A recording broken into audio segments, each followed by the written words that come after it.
오늘은 제3강 구강기 과제의 반복에 대해서 내용을 다루도록 하겠습니다. 지난 시간 배운 구강기 시기의 내용을 그 이후의 시기에 어떤 식으로 반복 경험하는지 살펴보도록 하겠습니다. 학습 목표를 보지요. 첫 번째, 기본적인 신뢰감과 의존 욕구의 주제를 이해한다. 우리 아동기 시기에 그 중요한 테마가 세 가지가 있다고 제가 말씀드렸는데, 첫 번째는 기본적인 신뢰, 두 번째는 의존 욕구, 세 번째는 뭐라고 그랬죠? 자기 경계. 이제 이것이 그 0세부터 1세까지의 성장 과정의 아이한테는 그 시기에 당면한 문제인데, 1세 이후의 아이들한테도 이러한 문제가 반복해서 경험된다는 거죠. 1세 이후의 아동, 그리고 성인에서 일어나는 이 구강기 주제를 계속 어떻게 반복하는지 보도록 하겠습니다. 묵상 성경은 지난번의 성경과 동일한 성경입니다. 우리가 공부를 하다 보면은 이 삶의 주기, 인생의 전체적인 흐름과 기독교 신앙과의 또 관계를 생각해 볼 수 있는데요. 제가 보기에는 몇 가지 점에서 참 독특한 공통점을 발견하게 됩니다. 특히 우리가 공부하는 측면에서 보면은 이 세 가지 측면이 굉장히 눈에 띄는데, 첫 번째, 기독교 신앙과 삶의 주기 모두에서 이 기억이 굉장히 중요한 역할을 감당한다는 것입니다. 그리고 이성주의, 합리주의, 이 부분도 기독교 신앙과 삶의 주기와 모든 부분이 공통점을 갖는데, 요거는 조금 이제 의견을 경험주의라는 표현과 같이 생각할 수도 있고 약간 차이를 둘 수도 있고 그런 부분이 있습니다. 그리고 마지막으로는 기독교 신앙과 삶의 주기 모두 관계를 중심으로 한다라는 측면입니다. 이 부분과 관련돼서 제가 제일 유념하게 되는 성경은 여호수아 1장 8절 9절에 있는 성경 말씀이에요. 제가 한번 읽어보도록 하겠습니다.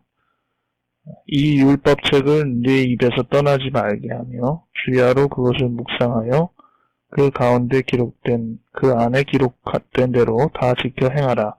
그리하면 네 길이 평탄하게 될 것이며 내가 형통하리라. 내가 네게 명령한 것이 아니냐. 강하고 담대하라. 두려워하지 말며 놀라지 말라. 네가 어디로 가든지 내 하나님 여호와가 너와 함께 하느니라 하시니라.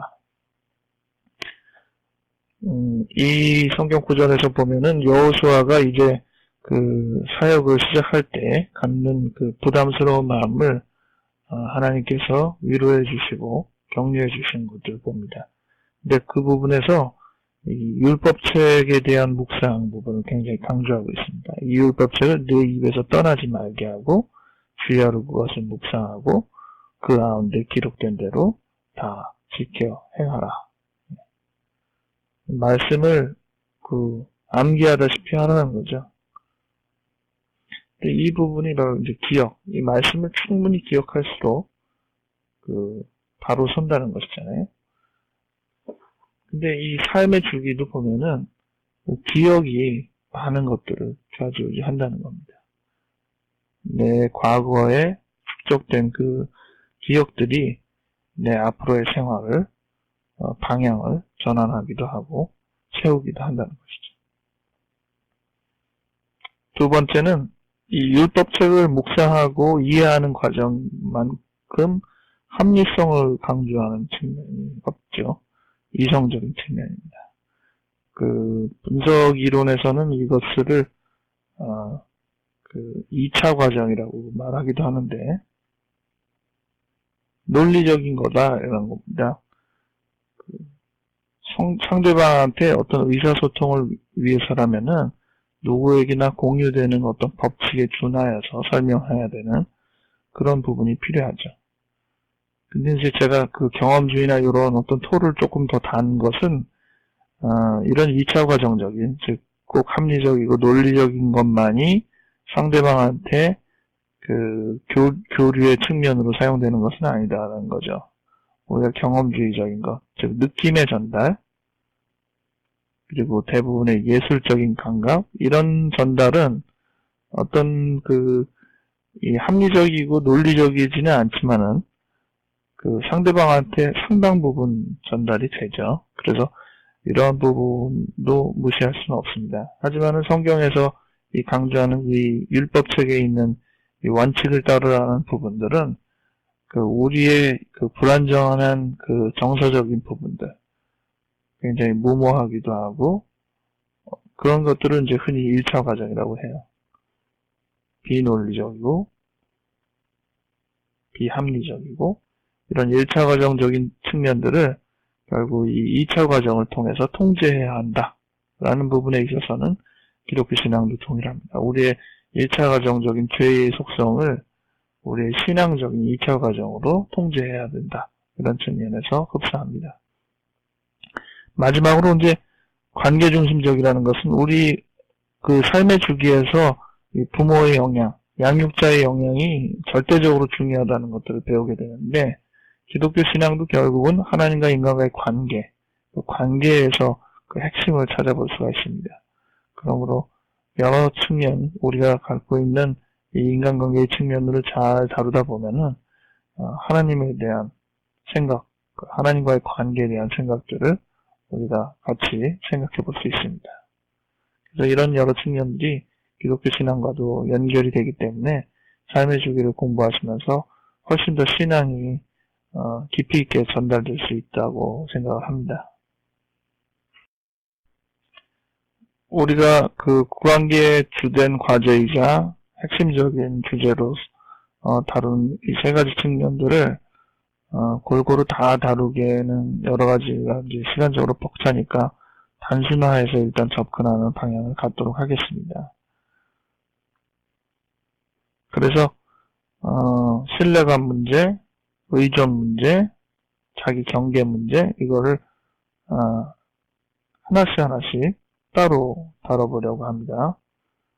그래서 사례도 신뢰감에 관련된 사례 하나, 그리고 의존에 관련된 사례 하나, 그리고 경계에 관련된 사례 하나 따로 다루려고 하는데, 실은 이렇게 기계적으로 극단적으로 쉽게 분리할 수 있는 사례가 많지는 않아요. 굉장히 얽혀 있고, 그리고 대부분 이 부분들을 다루는 데 있어서 정상 과정도 있지만은 여러분들의 이해를 도모하기 위해서 조금 더 병리적인 부분들을 집중하게 되었습니다.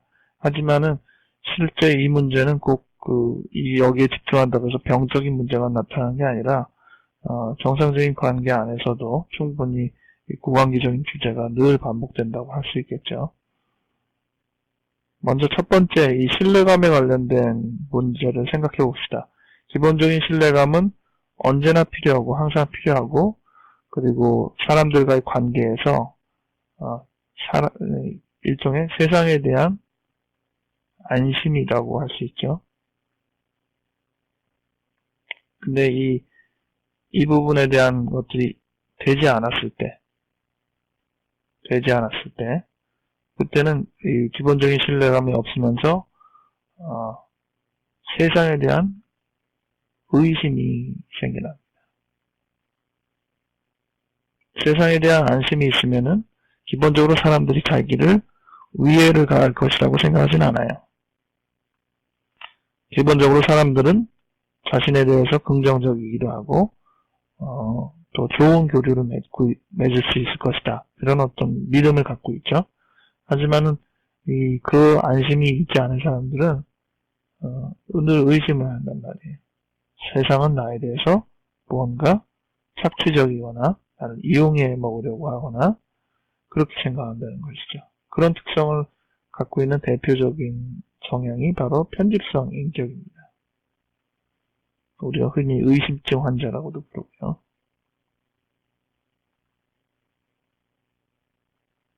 내용을 읽어볼까요? 사람들 중에는 기본적으로 사람에 대해서 신뢰하지 못하는 사람이 있다.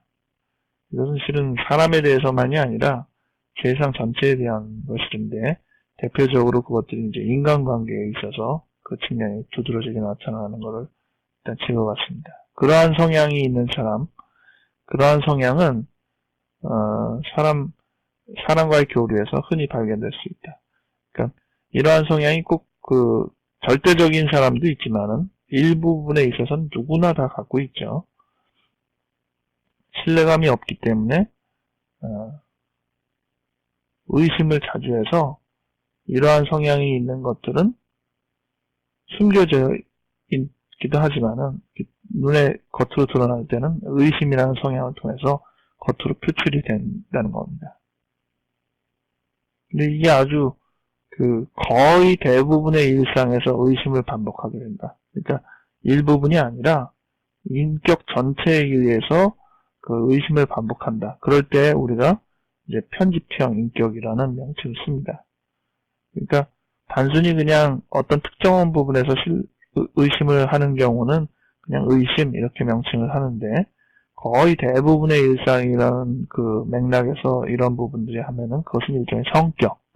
그래서 편집성 성격, 의심 많은 성격 이렇게 이제 명칭하는 거예요. 이런 사람들은 타인의 말을 고지고대로 듣는 법이 없어요. 말을 그대로 듣지 않아요. 그리고 항상 저 사람의 저 말에는 다른 뜻이 있을 거야. 숨은 의도가 있을 거야. 물론 좋은 의도로 생각하는 건 아니죠. 숨은 의도. 도대체 무슨 꿍꿍이가 있어서 저런 말이나 저런 행동을 할까? 이런 생각을 합니다.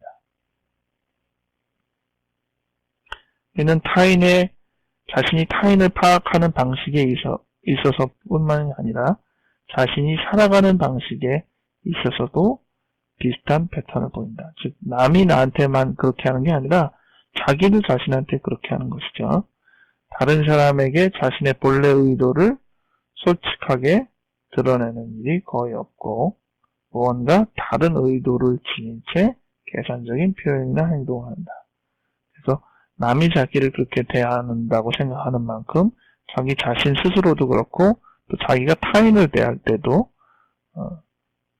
건전한 의도가 아니라 순수한 의도가 아니라 항상 병리적인 부정적인 의심과 분노 이런 부분에 관련된 부분이 많이 전달이 된다는 겁니다. 제가 이제 흔히 이 예를 들기 위해서 농담 비슷하게 드는 예화가 항상 있는데 사람들 만나면은 같이 이제 밥 먹었냐? 그러면은 이거 제가 전에 얘기했는지 정확하게 기억이 안 나네요. 밥 먹었냐? 이렇게 하면은 그냥 먹었다 안 먹었다 이렇게 얘기하면 되는데 어떤 사람은 그 얘기를 듣고 가만히 생각한다면 그걸 왜 나한테 묻지? 이렇게 이제 나온단 말이에요. 그런 그 태도는 말을 고지고대로 듣는 게 아니잖아요.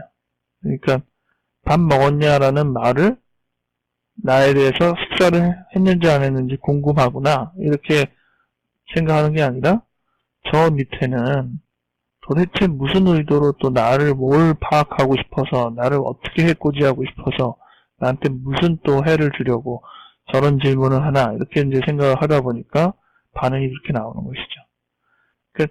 그런 너무 극단적인 얘기는 하지만은 어쨌든 그런 부분들이 이 세상에 대한 안심, 기본적으로 사람들의 어떤 얘기나 이런 것들을 그냥 평범하게 받아들이지 않고 항상 무언가 다른 자기를 해치고자 하거나 자기의 존재를 파괴하고자 하는 어떤 의도가 있지 않나 이런 생각을 하는 것이죠. 근데 이제 이러한 자기가 당한다고만 생각하는 게 아니라 자기도 다른 사람한테 이렇게 똑같은 이 기본적인 신뢰감이 부족하다는 것들을 똑같이 타인에게 보이긴 하는데 이 시기에 문제가 있는 사람들이 이제 사기꾼이 되면은 이 시기의 결함으로 인해서 합리적인 사고가 비교적 부족하다. 아직은 논리성이나 합리성이 충분히 잘 일어나지 않는 시기인데 그 시기에 어떤 감정을 드러내기 때문에 아주 세련되게 사람을 속이고는 이런 일은 못한다는 거죠. 그래서 되게 사기꾼이 되려면 아무래도 이 발달 단계가 조금 더 높아야 되겠죠. 예, 사기꾼 이제는 우습게 무시하면 안 되겠습니다. 하지만은 발달 단계가 낮은데도 사기꾼 기질을 발휘할 때는 이런 그 세련된 속임수가 아니고 이런 논리에 약한 사람들을 속이는 게 필요해요. 그래서 되게 정서에 호소하기도 하고 신흥종교 교주와 같은 방식, 이런 입장으로 사기꾼이 됩니다.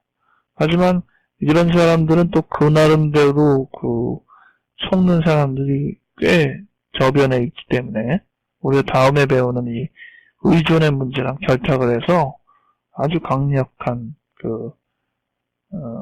힘을 발휘하기도 해요. 어떤 사람은 이렇게 말도 어눌하고 무슨 이렇게 제대로 된 어떤 논리도 없는데 사람을 속이고 사람을 착취하고 이런 면들을 아주 강렬하게 발휘하는 사람도 있죠. 근데 그런 사람들은 되게 내면적으로 사람에 대한 신뢰가 또 없습니다. 항상 의심하고 항상 이면의 것들을 생각하고 그런 측면들을 많이 갖고 있죠. 인생의 초기부터 결함이 있기 때문에 일찍 되는 경험이죠. 벌써 0세에서 1세 때 있는 결함이니까 얼마나 초기입니까? 그래서 이런 사람들이 이런 신흥교주나 정서의 호소를 할 때 사랑의 포장, 아주 세련되게 자기는 실은 순수한 의도다, 이러한 것들로 포장하는 방식은 굉장히 좀 어렵죠. 대신 집착, 짜릿한 자극, 이런 식으로 그러니까 상당히 자극적인 매력을 풍기면서 상대방을 속일 가능성이 높습니다. 편집성 인격은 그런 어떤 양면성을 가져요. 첫째는 자기가 타인을 의심하는 그런 성향으로서의 편집성 인격. 그게 이제 일반적으로 우리가 알고 있는 대표적인 편집성 인격이고요. 이 뒷부분에 얘기하는 사기꾼 얘기는 그리고 상대방의 집착을 유발시키는 그런 측면은 편집성 인격은 아닌데, 다만 이러한 성격도 이러한 기본적인 신뢰감의 부재와 연결되어서 생각해 볼 수 있는 하나의 성향이라는 겁니다.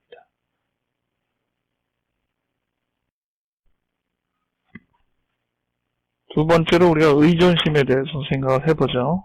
이 나이의 아이들은 정말로 수동적이고 자기가 무언가를 해낼 수 있는 능력이 매우 부족한, 그래서 결국은 자기를 양육하는 사람한테 절대적으로 의존할 수밖에 없는 그런 시기죠. 그러한 어떤 습성이 커서도 여전히 유지되는 그런 사례들을 보겠습니다. 어렸을 때 이 의존심을 충분하게 받지 못했거나 또 이 시기에 이제 이게 고착이 돼 있고 이러한 문제가 있으면은 커서도 계속적으로 이제 타인에 대해서 늘 열망하고 타인을 통해서 자기 추구를 늘 얻어내고 자기 스스로의 독립적인 어떤 요소들을 거의 찾아내지 못하는 그런 사람들이 있습니다. 극단적인 의존 욕구, 그런 사람들은 자기 개념이 거의 형성되지 않아요.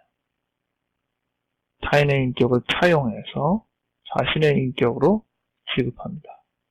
이런 부분이 부분적으로 있지 않고 모든 인간관계에서 매사 그렇다 그러면 그걸 이제 의존성 인격이라는 말을 써요.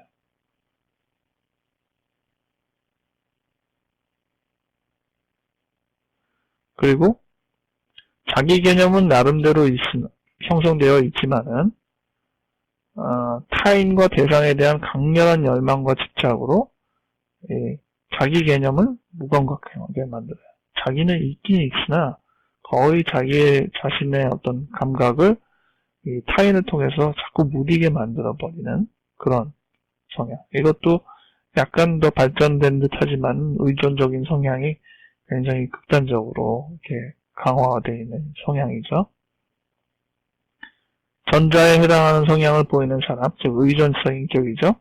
이런 사람은 항상 자신의 모양을 만들어줄 어떤 대상을 추구해요. 자기는 일종의 이렇게 비어있는 공간이라고 생각을 하죠. 그래서 이 비어있는 공간을 채워야 되잖아요. 늘 이것을 채워줄 대상을 요구한단 말이에요. 그래서 이 대상을 의존해요. 그러한 대상이 어떤 이유로든 사라지면은, 내가 아끼던 대상이 사라졌구나 라는 슬픔은 거의 없어요. 이런 의존성 인격은. 왜?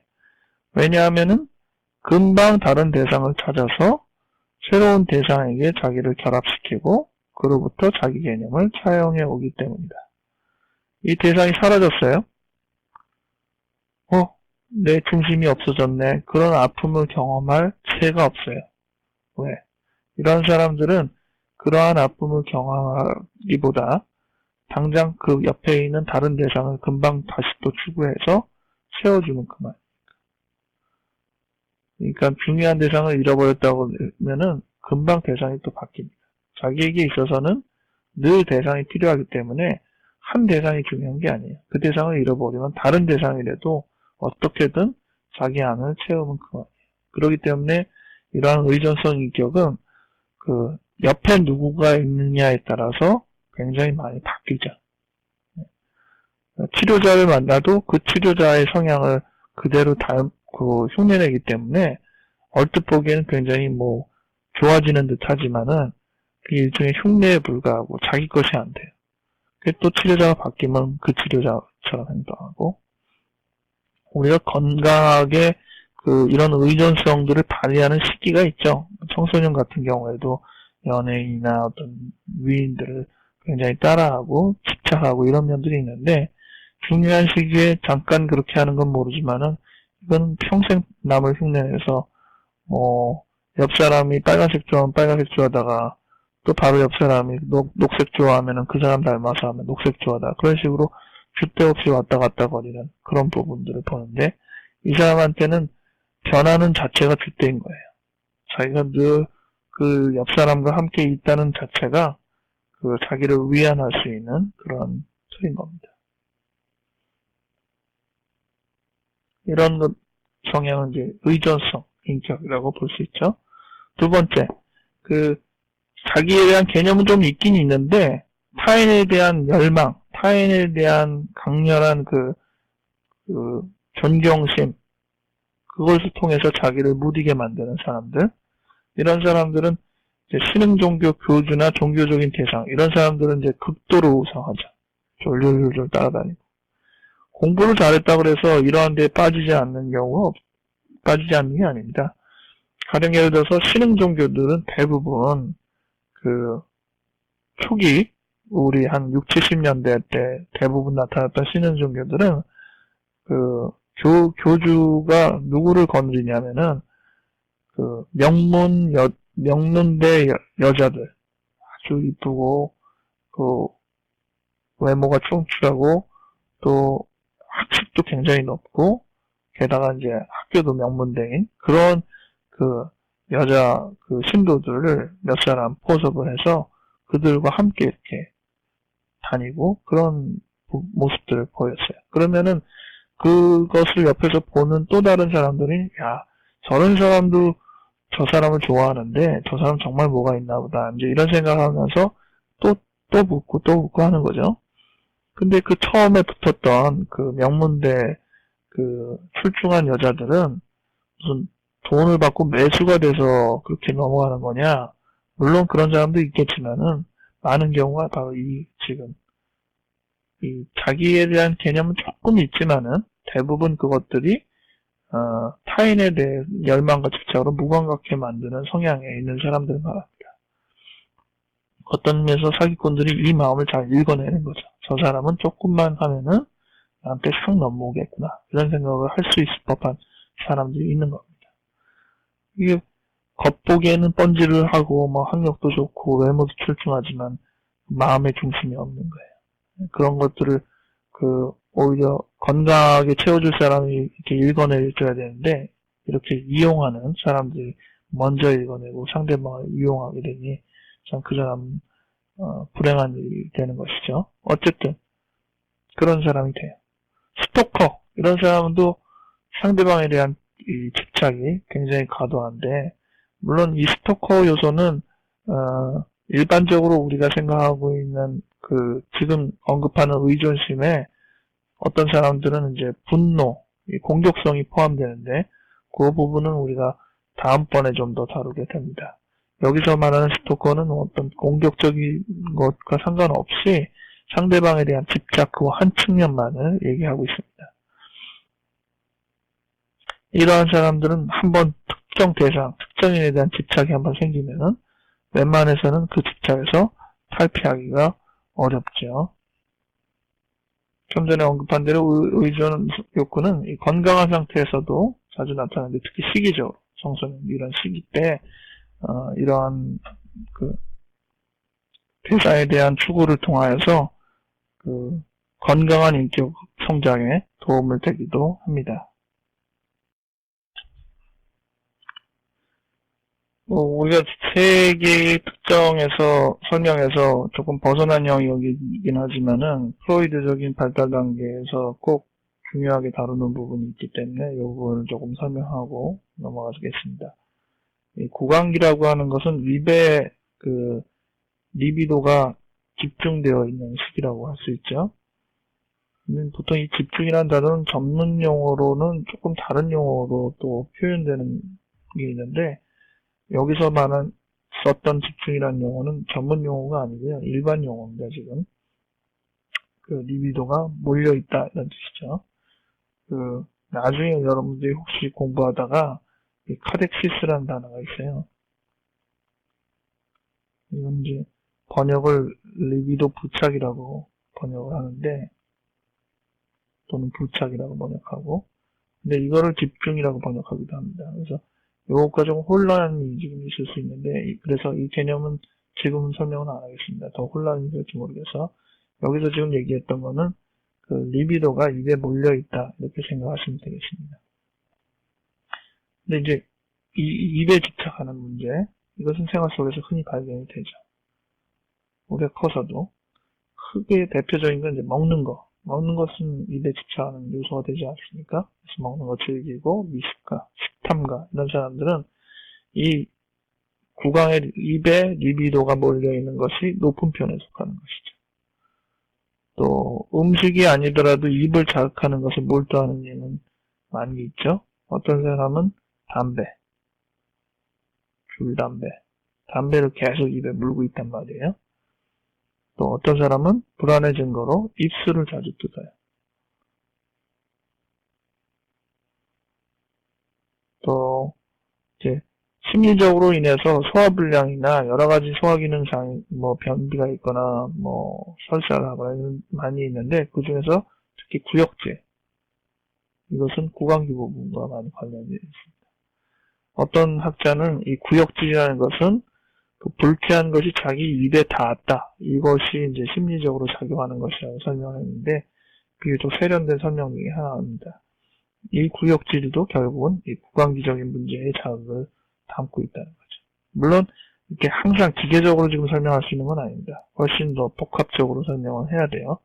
근데 지금 우리가 조금 극단적으로 생각을 하자면은 이러한 측면들이 커져도 이 리비도가 이제 집중되어 있는 것이 다른 영역으로 넘어가지 않고 구강에 머물러 있는 것을 말하는 것이죠. 발달 주기를 잠깐 우리가 다시 생각을 해보면은 이 리비도가 어디에 몰려 있느냐, 이제 성적인 에너지라고 얘기할 수도 있고, 이 삶의 에너지라고도 할 수 있죠. 이런 리비도가 어디에 몰려 있느냐에 따라서 발달 주기가 이제 어린 시절부터 구분된다고 했는데, 처음에는 입에 몰려 있다가, 그 다음에 항문에 몰려 있다가, 그 다음에 남근에 몰려 있다가, 그러다가 특정 부분에 몰려있지 않다가 잠재기라고 하죠. 그러다가 성기, 남자는 남자의 성기, 여자는 여자의 성기로 가는, 이렇게 리비도가 여러 군데로 몰려있는 시기가 있다는 거죠. 근데 나이는 벌써 이제 1세 넘어서 항문기 이후의 시기가 되는데도 어떤 특정 부분 또는 어떤 사람은 여전히 이 리비도가 입에 몰려있는 채로 유지되어 있거나 아니면 특정 부분에서 입에 상당히 몰려있는 경우는 어린 시절에 이 부분들을 반복하는 것이라고 할 수 있습니다. 입에 집착하는 것의 또 하나의 문제는 말이죠, 말. 이것도 국왕의 리비도가 집중되어 있는 하나의 예입니다. 말이 많고 말로 모든 것을 해결하려 하고 이런 사람들은 국왕기적인 성향이 있지 않나 이런 생각을 해봐야 돼요. 하지만은 또 혼동하지 말아야 될 것은 이 언어를 구사하는 것, 말에서 갖고 있는 이 언어라는 것은 국왕기 이후란 말이에요. 그렇잖아요. 1세 이후에 말을 하니까. 그러니까 여기서 지금 말이 많고 말로 모든 것을 하는 것은 말의 내용에 치중되는 표현이 아닙니다. 말의 내용이면 이거는 언어적인 부분이기 때문에 국왕기 이후가 되거든요. 여기는 말하는 그 자체, 말에 집착하는 것, 그 자체가 국왕기적인 측면에 집중되어 있는 상태를 반복하는 것이라는 것들을 말합니다. 지금 적혀 있는 문제들은 아주 병리적인 문제가 아닌 경우에서도 우리가 흔히 많이 발견을 하죠. 이런 측면들을 국왕기적인 요소를 여전히 담고 있다 이렇게 생각을 하는 겁니다. 흔히 우리가 이제 담배 같은 거 많이 피는 것은 어렸을 때 젖을 덜 먹었냐? 이런 식으로 표현해가면서 약간 농담 비슷하기도 하는데 그런 것들이 실은 우리 마음속에 어느 정도 그런 생각들을 가지고 있다는 것이죠. 충분하게 국왕기적인 만족을 느끼지 못했던 사람들이 여전히 커서도 국왕을 통하여서 이루어지는 만족을 더 요구하고 있다. 이렇게 볼 수도 있는 겁니다. 마지막으로 이제 경계, 자아경계라고도 하지만 정확하게 말하면 자기경계라고 해야겠죠. 왜냐하면은 남과 나 사이의 경계이기 때문에 나와 남, 환경 이것들을 이제 이루어내는 경계이기 때문에 자기경계라고 해야지 더 정확한 말일 겁니다. 근데 이 경계가 파괴된다, 깨진다. 어느 때 이 경계가 깨지죠? 어린 시절은 이미 이 경계가 없는 상태에서 태어난 거나 다름없고 점차로 이 경계가 만들어진다. 근데 어린 시절에 그때만큼이나 경계가 없는 상태. 쉽게 말하면 이 경계가 없다는 것이 기본적인 신뢰가 없어진다라는 말과도 거의 비슷하게 통용이 됩니다. 만 1세가 되기까지 아이는 심리적으로 아직 세상과 충분히 구별되어 있지 않습니다. 이 말은 나와 남이라는 구분이 아직 잘 안 된다 이런 뜻입니다. 물론 어린아이는요 그 피부의 감각이나 이런 걸 통해서 태어나면서 벌써 느끼긴 느껴요. 근데 충분히라는 표현, 구분을 아예 못하는 건 아닌데 충분히 어느 정도 그 효율적인 상태까지는 이르지 않는다라는 겁니다. 충분히 이르는 시기는 우리가 지난 시간에 공부한 기준에 의하면 한 6, 7개월 좀 넘어서 7에서 9개월 정도 넘어서 이때 정도 돼야지 이제 구분이라는 어떤 개념들이 좀 효율성 있게 생기는 거지. 그 전까지는 아니에요. 그래서 아직 구분을 잘 못한다. 근데 그런 아이가 아직 구별도 제대로 안 돼 있는 아이가 견디기 어려운 심리적인 충격, 그 나이에서도 벅찬 그런 심리적인 충격이 있을 때는 이 경계를 만들어내는 시기 초기부터 이제 심각한 문제가 생긴 거니까 이 경계가 만들어내는 이 담쌓기 자체에 심각한 결함이 생기는 거예요. 그래서 이러한 사람들은 커서 자기 경계가 파괴된 듯한 느낌을 반복해서 경험할 가능성이 높아요. 실제로 외부적인 환경이 그렇게 심하지는 않았는데도 불구하고 자기 자체의 경계가 이제 약하기 때문에 담이 쉽게 무너지는 겁니다.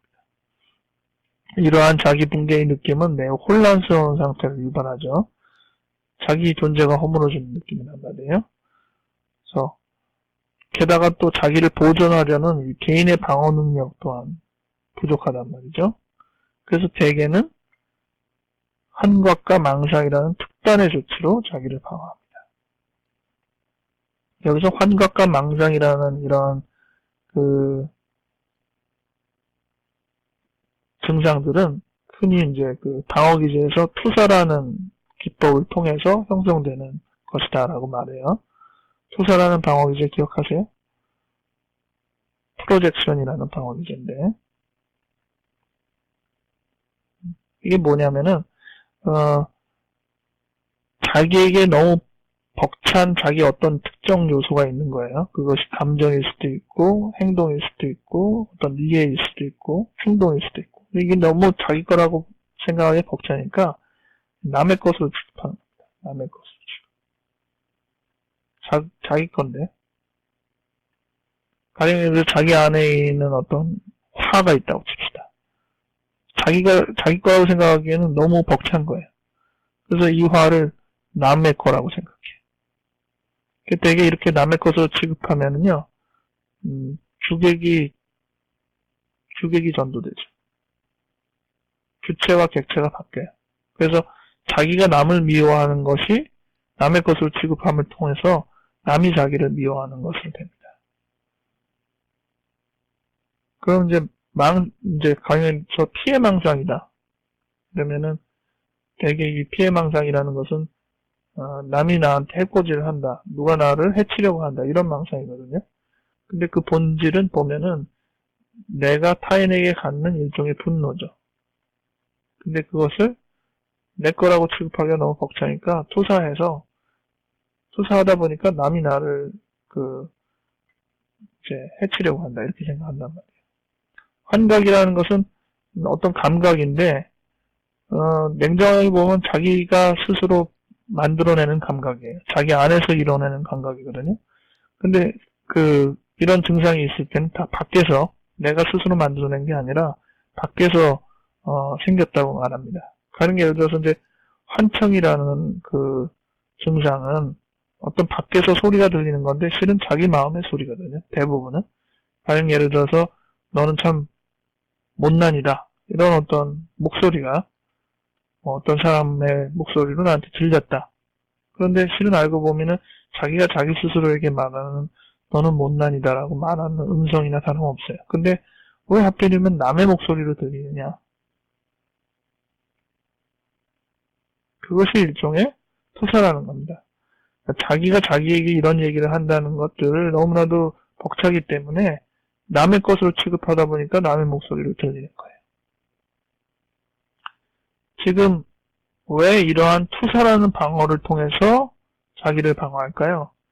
자기 경계가 허물어지고 있는 상황에서 타인들에게 많은 것들을 돌릴 수 있는 거는 일단은 너랑 나라는 경계가 없기 때문에 나에서 남으로 넘어가기가 쉬운 거죠. 안 그러면은 내 걸 어떻게 남의 거라고 감히 취급할 수가 있겠어요?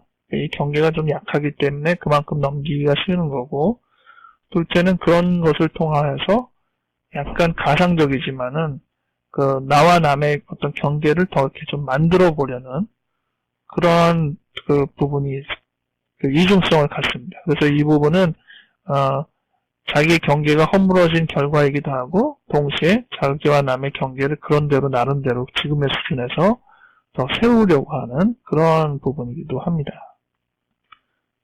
그렇기 때문에 중요한 거는 그러므로 이 정신증이라는 건 무조건 없애버릴 문제가 아니라는 거예요.